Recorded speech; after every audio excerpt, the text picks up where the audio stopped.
Позади 10 тысяч километров пути. Чтобы преодолеть это расстояние, команде блогеров понадобилось 28 дней. Якутск стал 13-м по счету городом, в котором автопутешественники сделали остановку. Конечным пунктом автобуса, выехавшего из Москвы, является Магадан. Про Магадан, про трассу Колыма практически никто из путешественников ничего хорошего сказать не может. Мы хотели сами посмотреть, что это такое. Мы знаем фотографов, которые уже здесь побывали, проехали по этой трассе, тоже от Якутска до Магадана. Они в восторге. Мы тоже захотели посмотреть сами, показать людям, преодолеть стереотип и при этом сделать все это красиво и интересно.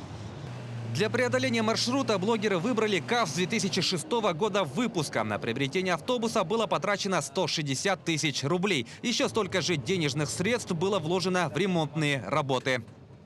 Автотранспортное средство должно быть запоминающимся, ярким, вот этим удивительным, с этой харизмой и легендой. И коим является и КАВС тоже. И он пассажироемкий, тоже немаловажный факт. Ну и ремонтопригодность, потому что его можно починить в любом селе, то есть газиков, вот на базе которого он сделан, мы встречали просто полным-полно везде.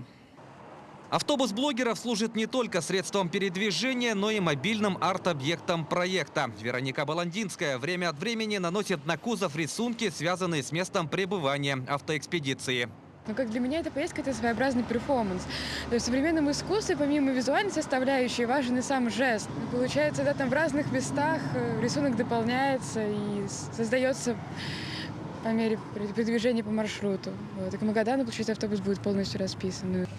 До конечного пункта маршрута осталось около 2000 километров. Уже на следующей неделе разрисованный автобус с блогерами должен доехать до Магадана. Власий Сергеев, Георгий Григорьев, Якутск.